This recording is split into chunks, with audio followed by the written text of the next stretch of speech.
আসসালামু আলাইকুম রহমতুল্লাহ। গত ভিডিওটা দেখছিলেন আমরা কোয়েল পাখি সংগ্রহ করতে গেছিলাম। তো কোয়েল পাখি সংগ্রহ করতে যেয়ে আমরা কোয়েল পাখি কিনতে পারিনি। তার বদলে ডিম নিয়ে আসছিলাম। ডিমগুলো ইনকিউবেটরে দিছিলাম। তো যেহেতু আমরা কোয়েল পাখি খুঁজতে আরকি পাগল হয়ে যাচ্ছিলাম। আমাদের এদিকে খামারি আছে, খামারের একটু কম। কারণ কোয়েল পাখি আমাদের এখানে খুব কম লোকই পোষে। তো যেহেতু খুব কম লোকই কোয়েল পাখি পোষে বা পালন করে, এইজন্য আরকি কোয়েল পাখির দামটা একটু বেশি নেয়। তো দামটা বেশি নেওয়ার কারণ ছিলাম যে হাটবারের দিনকে বা রবিবারের দিনে আমরা হাটে যেয়ে কোয়েল পাখি কিনবো। যেহেতু আমাদের হাটে কোয়েল পাখি খুব কম সংখ্যক ওঠে, তাই তারপরে চেষ্টা করতেছিলাম কেনার জন্য। কয়টা কিনছি, কতদিন বয়স এবং কত নিচ্ছিল সবকিছু আপনাদেরকে ভিডিওতে বলার চেষ্টা করব ইনশাআল্লাহ। তো আশা করি ভিডিওটি শেষ পর্যন্ত দেখবেন।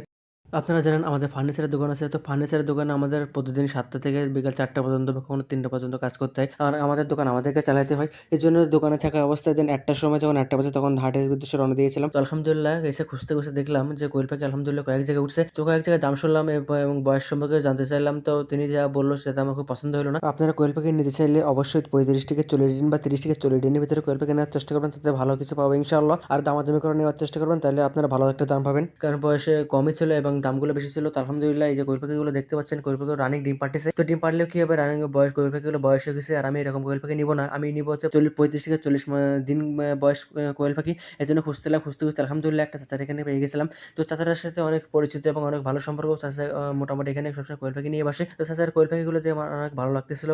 চাচার কোয়েল পাখির বয়স ছিল ৩০ থেকে ৩৫ দিন। তো আলহামদুলিল্লাহ আমি চাচাকে বলতেছিলাম, চাচা আমাকে ভালো ভালো দেখে বেঁচে দেন। তো চাচা যতটুকু সম্ভব চাচার পক্ষে চাচা ভালো ভালো দেখে কোয়েল পাখি বেঁচে দিচ্ছিল। দেখুন আলহামদুলিল্লাহ। তো আমি কোয়েল পাখিগুলি নিয়ে দেখতে মাশাআল্লাহ আলহামদুলিল্লাহ, কোয়েল পাখিগুলো কখনো কোয়েল পাখি পালন করিনি। এই হলো ফার্স্ট টাইম কোয়েল পাখি পালন করব। তো আলহামদুলিল্লাহ কোয়েল পাখিগুলো দেখতে অনেক ভালো লাগতেছিল। তো চাচাকে বললাম, তো আপনারা যেখান থেকে কোয়েল পাখি নেন এবং সবকিছু জেনে নেওয়ার চেষ্টা করবেন, কি ফিড খায়, কোন কোম্পানি ফিড খায় সেগুলো নেওয়ার চেষ্টা করবেন। প্রথম চান্সে আপনারা যদি ব্রয়লার ফিড খায়, লেয়ার ফিড খায়, সেক্ষেত্রে আপনারা কখনোই ফার্স্টে হচ্ছে কোয়েল পাখির ফিড দিবেন না, আস্তে আস্তে দেওয়ার ট্রাই করবেন। আমি আপনাদের সবার জন্য দোয়া করব। তো যারা চ্যানেলটাকে সাবস্ক্রাইব করবেন অবশ্যই চ্যানেলটাকে সাবস্ক্রাইব করে দেবেন। আসসালামু আলাইকুম রহমতুল্লাহ।